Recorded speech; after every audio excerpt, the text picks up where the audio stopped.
Lord అందరికీ వందనాలు తెలియజేస్తున్నాను. ఈరోజు దేవుడు ఇచ్చినటువంటి వాగ్దానము మొదటి పేతురు రాసిన పత్రిక 5వ అధ్యాయం 6వ వచనంలో రాయబడినట్టుగా, తగిన సమయంలో దేవుడు మిమ్మల్ని హెచ్చరించినట్లు ఆయన బలిష్టమైన చేతి కింద దీన మనస్కులై ఉండుడి. అవును, దేవుడు ఎల్లప్పుడూ మనతో వెయిట్ చేయిస్తూ ఉంటాడు, వేచి చూడమంటూ ఉంటాడనమాట. ప్రతిదీ ఆయన తగిన సమయంలో చేస్తాడు. ఆయన అనుకున్న సమయంలో అది రైట్ టైం కాబట్టి ఆయన చేస్తాడు. మనం తొందరపడతాం కానీ ఆయన తొందరపడే దేవుడు కాదు. ఏది ఏ సమయంలో చేస్తే అది ఫలిస్తుందో, అది ఫలభరితంగా ఉంటుందో ఆయనకి తెలుసు. పండు పక్వానికి రాకముందే మనం కోసుకొని దాన్ని కట్ చేసినట్లయితే అది ఉపయోగకరంగా, అంత ఫలభరితంగా ఉండదు, అది టేస్ట్గా ఉండదు, అది మనకి మేలుకరంగా కూడా ఉండదన్నమాట.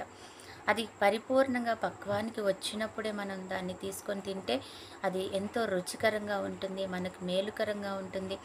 మనం దాని ద్వారా మనం సంతృప్తిని చెందుతామన్నమాట.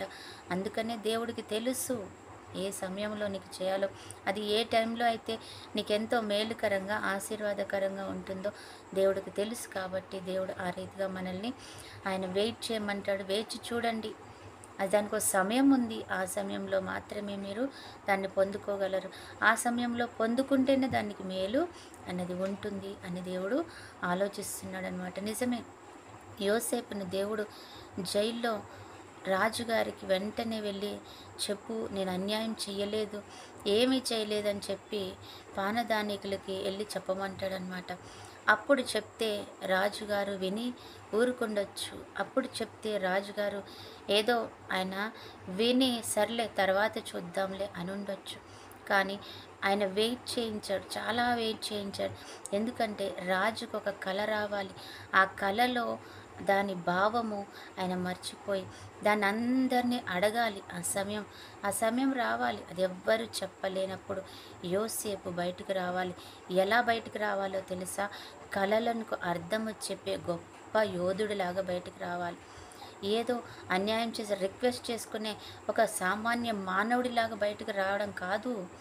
కళలకు ఆ యొక్క రాజ్యంలో ఎవ్వరూ కూడా చెప్పలేనంత గొప్ప భావాన్ని, అద్భుతమైనటువంటి ఆ యొక్క కార్యాన్ని, ఆ సాక్ష్యాన్ని బయటపెట్టే వ్యక్తిగా బయటకు రావాలి జైల్లోంచి.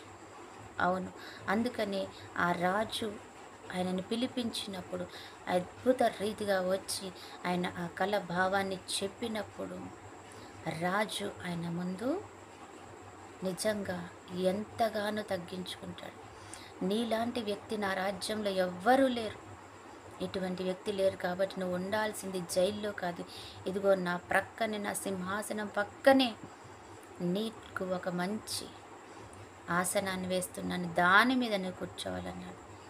ఒకవేళ యోసేపు బయటకు వస్తే, అంతకు ముందు చెప్పినట్టుగానే అన్యాయమని బయటకు వస్తే ఆయన వెళ్ళి సామాన్య మానవులాగా జీవించేవాడు. కానీ ఒక సమయం వచ్చినప్పుడు నువ్వు సామాన్యురాలివి, సామాన్యుడివి కాదు, అసాధారణమైన వ్యక్తివి అని నిరూపించడానికి నేను వెయిట్ చేస్తూ ఉంటాడు దేవుడు, నేను వెయిట్ చేయిస్తూ ఉంటాడు దేవుడు. కాబట్టి అంతవరకు ఓపిక పడదాం, గొప్ప మేలు పొందుకుందాం. ఆమేన్. పరిశుద్ధుడైన దేవ, ప్రేమ కలిగిన తండ్రి, ఈ సమయంలో నువ్వు చేసిన ప్రతి మేలుని బట్టి కృతజ్ఞతలు చెల్లిస్తున్నావు.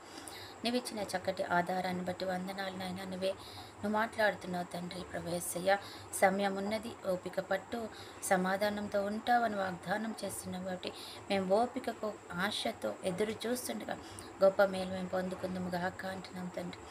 మరెంతమంది బిడ్డలతో ఆశతో ఎదురు చూస్తున్నారు, వారి జీవితంలో గొప్ప ఐశ్వర్యం, గొప్ప ఆరోగ్యము, గొప్ప సమాధానం, సంతోషం, నెమ్మది, ఆశీర్వాదం, మంచి పేరు, ఖ్యాతి తండ్రి ప్రభా, గొప్ప ఆత్మీయ జ్ఞానం, శక్తి, మెలకువలు దయచేయమని యేసునామములో ప్రార్థిస్తున్నాం.